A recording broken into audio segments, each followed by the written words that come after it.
Persuasion by Jane Austen. Chapter 16. There was one point which Anne, on returning to her family, would have been more thankful to ascertain even than Mr. Elliot's being in love with Elizabeth, which was her father's not being in love with Mrs. Clay. And she was very far from easy about it, when she had been at home a few hours. On going down to breakfast the next morning, she found there had just been a decent pretence on the ladies' side of meaning to leave them. She could imagine Mrs. Clay to have said that now Miss Anne was come, she could not suppose herself at all wanted, for Elizabeth was replying in a sort of whisper, "That must not be any reason indeed. I assure you I feel it none. She is nothing to me compared with you." And she was in full time to hear her father say, "My dear madam, this must not be. As yet you have seen nothing of Bath. You have been here only to be useful.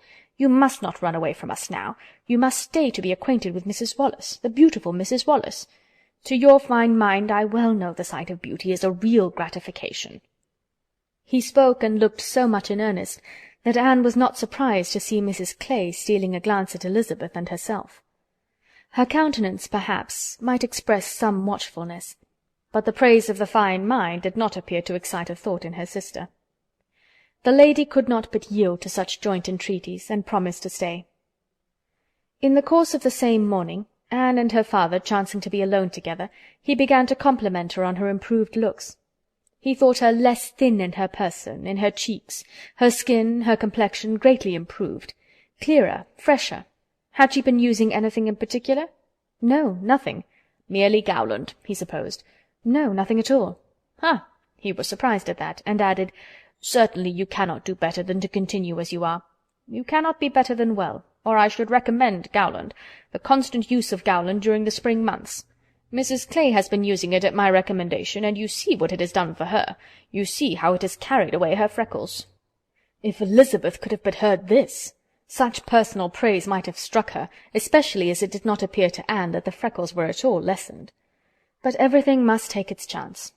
The evil of a marriage would be much diminished if Elizabeth were also to marry. As for herself, she might always command a home with Lady Russell. Lady Russell's composed mind and polite manners were put to some trial on this point in her intercourse in Camden Place. The sight of Mrs. Clay in such favour, and of Anne so overlooked, was a perpetual provocation to her there, and vexed her as much when she was away, as a person in Bath who drinks the water, gets all the new publications, and has a very large acquaintance, has time to be vexed. As Mr. Elliot became known to her, she grew more charitable, or more indifferent towards the others. His manners were an immediate recommendation, and on conversing with him, she found the solid so fully supporting the superficial, that she was at first, as she told Anne, almost ready to exclaim, "Can this be Mr. Elliot?" and could not seriously picture to herself a more agreeable or estimable man. Everything united in him, good understanding, correct opinions, knowledge of the world, and a warm heart. He had strong feelings of family attachment and family honour, without pride or weakness. He lived with the liberality of a man of fortune, without display. He judged for himself in everything essential, without defying public opinion in any point of worldly decorum. He was steady, observant, moderate, candid, never run away with by spirits or by selfishness which fancied itself strong feeling, and yet with a sensibility to what was amiable and lovely, and a value for all the felicities of domestic life, which characters of fancied enthusiasm and violent agitation seldom really possess. She was sure that he had not been happy in marriage. Colonel Wallis said it, and Lady Russell saw it. But it had been no unhappiness to sour his mind, nor, she began pretty soon to suspect, to prevent his thinking of a second choice. Her satisfaction in Mr. Elliot outweighed all the plague of Mrs. Clay. It was now some years since Anne had begun to learn that she and her excellent friend could sometimes think differently, and it did not surprise her, therefore, that Lady Russell should see nothing suspicious or inconsistent, nothing to require more motives than appeared in Mr. Elliot's great desire of a reconciliation. In Lady Russell's view, it was perfectly natural that Mr. Elliot, at a mature time of life, should feel it a most desirable object, and what would very generally recommend him among all sensible people, to be on good terms with the head of his family. The simplest process in the world of time upon a head naturally clear, and only erring in the heyday of youth. Anne presumed, however, still to smile about it, and at last to mention Elizabeth. Lady Russell listened, and looked, and made only this cautious reply. Elizabeth? Very well. Time will explain.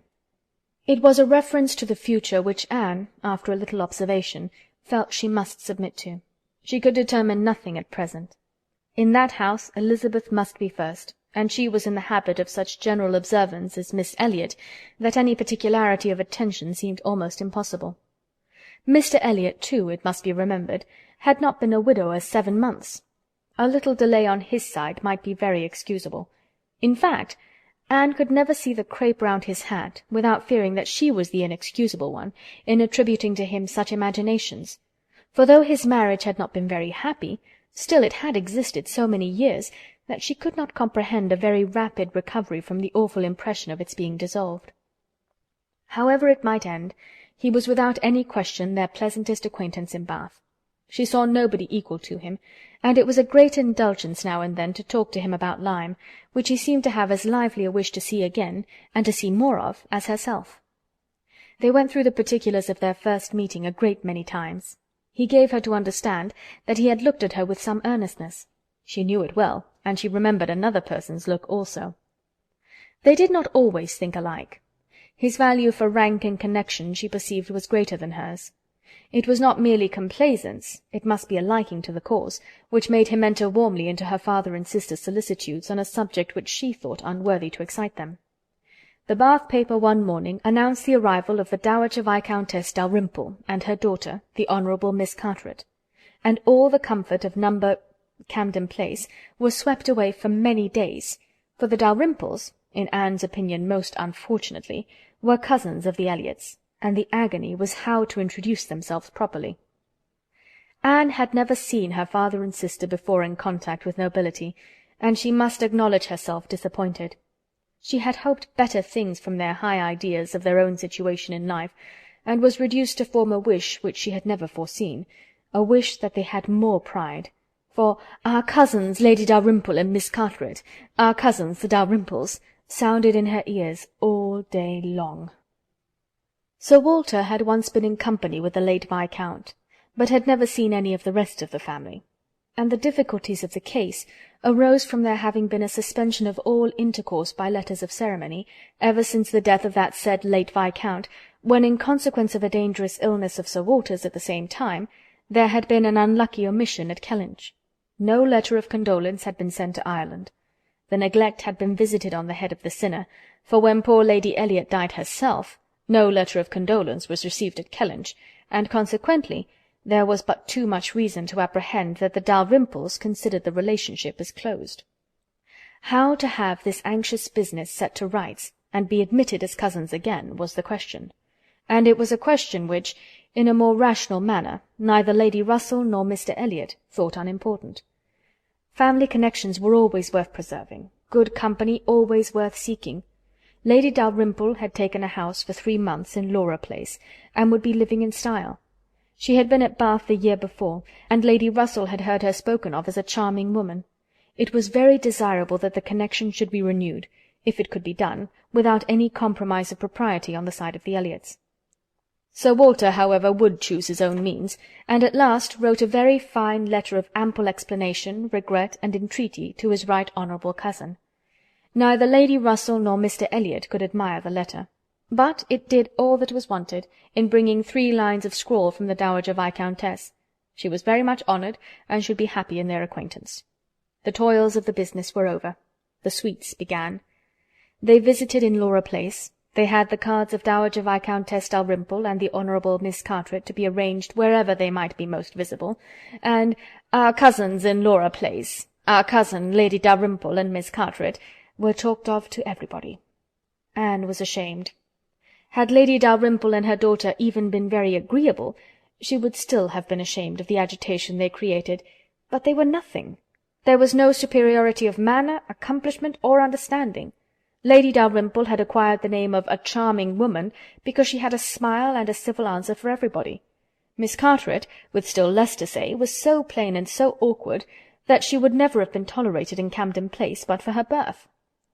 Lady Russell confessed she had expected something better, but yet it was an acquaintance worth having, and when Anne ventured to speak her opinion of them to Mr. Elliot, he agreed to their being nothing in themselves, but still maintained that as a family connection, as good company, as those who would collect good company around them, they had their value. Anne smiled and said, "My idea of good company, Mr. Elliot, is the company of clever, well-informed people who have a great deal of conversation. That is what I call good company." "You are mistaken," said he gently. "That is not good company. That is the best. Good company requires only birth, education, and manners, and with regard to education it is not very nice. Birth and good manners are essential, but a little learning is by no means a dangerous thing in good company. On the contrary, it will do very well." My cousin Anne shakes her head. She is not satisfied. She is fastidious. My dear cousin, sitting down by her, you have a better right to be fastidious than almost any other woman I know. But will it answer? Will it make you happy? Will it not be wiser to accept the society of those good ladies in Laura Place, and enjoy all the advantages of the connection as far as possible? You may depend upon it that they will move in the first set in Bath this winter, and as rank, your being known to be related to them will have its use in fixing your family, our family, let me say, in that degree of consideration which we must all wish for." "Yes," sighed Anne, "we shall indeed be known to be related to them."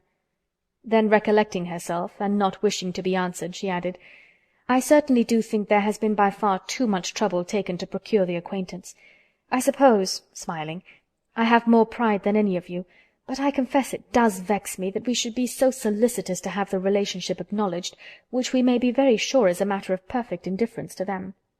"Pardon me, dear cousin, you are unjust in your own claims.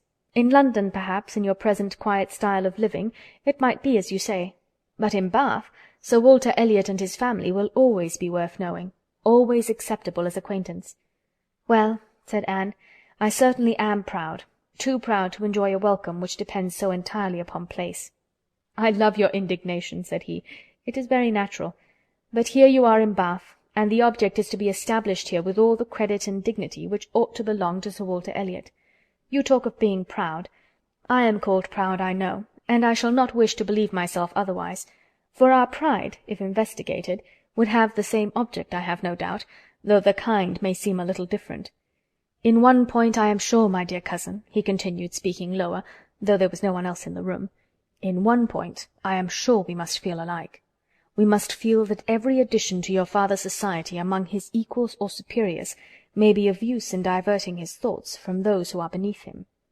He looked, as he spoke, to the seat which Mrs. Clay had been lately occupying, a sufficient explanation of what he particularly meant, and though Anne could not believe in their having the same sort of pride, she was pleased with him for not liking Mrs. Clay, and her conscience admitted that his wishing to promote her father's getting great acquaintance was more than excusable in the view of defeating her.